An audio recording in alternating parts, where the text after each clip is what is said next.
देखता रहता है खड़ा होकर। विजय, तुम्हें सौदा करना नहीं आता विजय। अगर तुम चाहते तो मैं इस बिल्डिंग के 10-5 लाख रुपए कम कर देता। माफ करना डगा साहब, सौदा करना तो आपको नहीं आता। अगर आप चाहते तो मैं इस बिल्डिंग के 10-5 लाख रुपए और बढ़ा के दे देता। विजय, ऐसी क्या बात है इस बिल्डिंग में? डगा साहब, जब ये बिल्डिंग बन रही थी तो मेरी मां ने इसमें ईंट पत्थर ढोए हैं। हमारे हिंदी फिल्मों में जो गाने हुआ करते थे उनमें जो कवि होते थे वो बड़े ही निराले, बड़े ही अच्छे स्वभाव के होते थे और वो छोटी बातों को बड़ा बनाने में बड़े माहिर थे। मिसाल के तौर पर मैं दोस्तों बता रहा हूं कि कहीं भूकंप आ जाता था, बिल्डिंगें गिर जाती थी, तो कवि की नजर उस बिल्डिंग पर नहीं पड़ती थी। कहीं आकाशीय बिजली गिर जाती थी तो कवि की नजर उस पर भी नहीं पड़ती थी। कभी कोई बड़ा ओवरब्रिज, पुल गिर जाता था, कई लोग बहुत बड़े हादसा हो जाते थे, फिर भी उस पर कवि की नजर नहीं पड़ती थी।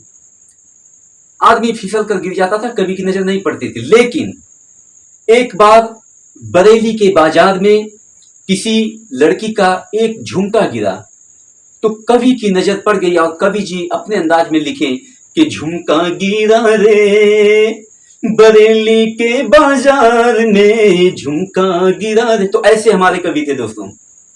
Oh no! Wow! दोस्तों, जब गांव में शादियां होती हैं तो लोग जब दावत खाने के लिए जाते हैं तो अक्सर आप लोगों ने देखा होगा कि हर गांव में 4-5 लफंगे एक साथ में जरूर रहते हैं।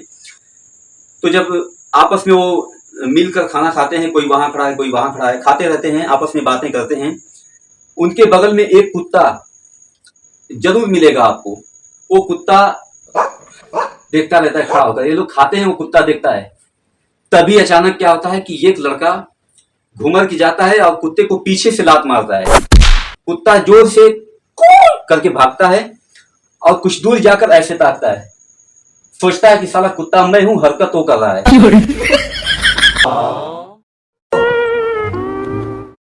एक मनचला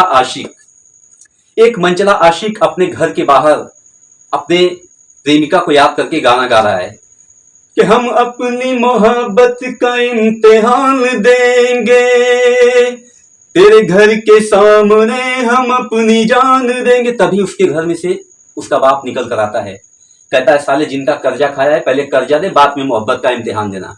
तो ये हालत हो गई है प्रेमियों की।